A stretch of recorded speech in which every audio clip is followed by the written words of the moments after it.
And keep that going for New Londo. Come on, Brooklyn.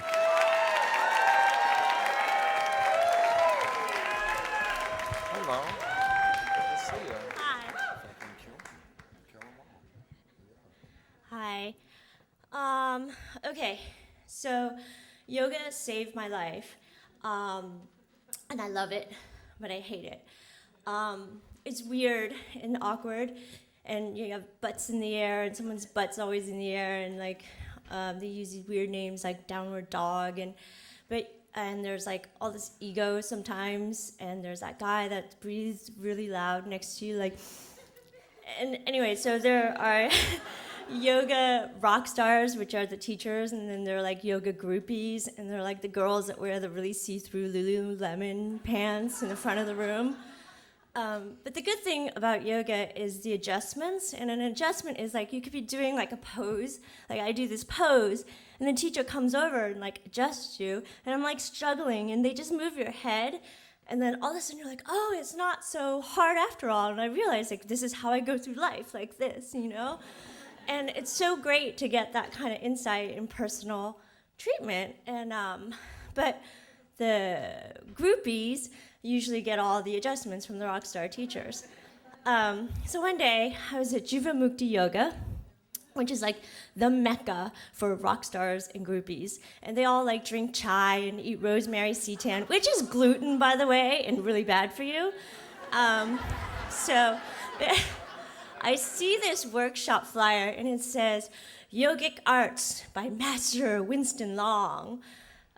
Come learn core flow mechanics and martial arts to the rhythm of urban breakbeats.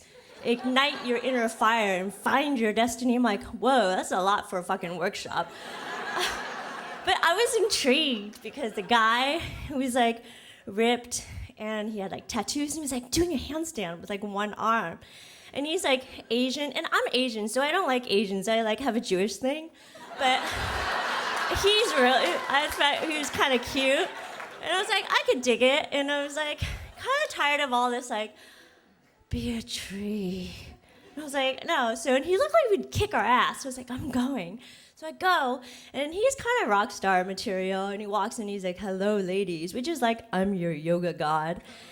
And he has like a British accent, but he's like from like Clearwater, Florida or something, and I'm like, what's up with that? I was totally turned off, but he starts class, and like, it's good, and I'm like into it, and he says this, he says, push your boundaries in your physical life so they expand in your real life. I'm like, oh, I love that.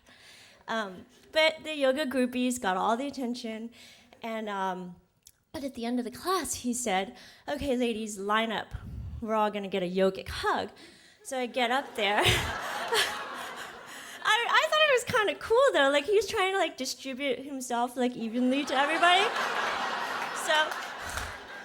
So I get up there and I'm like, he tries to grab me and I'm like stiff as a board, like what you do when someone tries to grab you, kind of.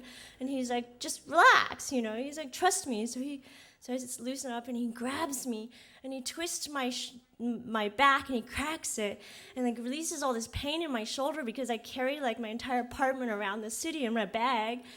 And I was like, whoa. And I had like this moment of like admiration, and I was like, wow, he really does know his stuff. Like he's like a guru, you know. And I was really inspired that someone could know so much about the body and know how to just immediately go there. So I got inspired and I started learning a lot and doing a lot of yoga. But it was 6 months before I saw him again because he didn't teach at a studio. But the next time I saw him, I was like, I'm gonna get the attention. So I got this like pink and yellow shirt outfit, and like I bought this vintage tee because I wanted to be different. It said like blondes had more fun. I thought I was being smart. And so I go to class, it worked. Like not only did he like give me adjustments, like I was like this. He's like, how do you feel down there? I'm like, it feels great. Awkward, right? No, I was so excited. Like my teacher noticed like how hard I'd been working. And so the next time he comes around 3 months later, I was like, I need to study. I was like a disciple at this point, you know. I had all his YouTube clips like bookmarked. And like I knew every move. And I was like, I need to have a private. So we agreed to have a private in my office because my West Village apartment is like too small for two people to even stand in. So all day I'm like really excited that we're gonna have the private in the back. So we're in the back. When he finally comes, and I'm in that weird position again, and he's like, just trust me, relax. He's like, and so I'm feeling open and like kind of good about myself, and then he puts his mouth on mine, and I'm like, whoa, this is kind of weird. I was like, maybe it's some kind of weird esoteric breath practice. And then all of a sudden he reaches down and pulls down my pants, and he's like, trust me, and he's like, and he proceeds to do what you think he's doing. And he says, you don't have to worry about pregnancy or disease. I have it under control. And part of me was like, swagger, right? So part of me was like, you creep. And the other part of me, I know that people like to shag their teachers, but I wasn't like, oh yeah, I hit it. I was like, whoa. And he finishes, but doesn't finish, and I'm in this haze, and I pay him more money because he stayed longer. And I was kind of like, what? And I call my friend, and she's like, Nguyen, you are taken advantage of. You have to report him. I speak to my guy friend. He's like, come on, Nguyen, you saw that coming. You're not 12.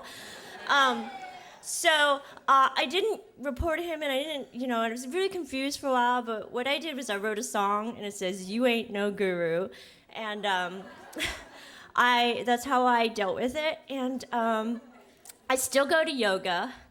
I don't trust rock stars, I trust myself.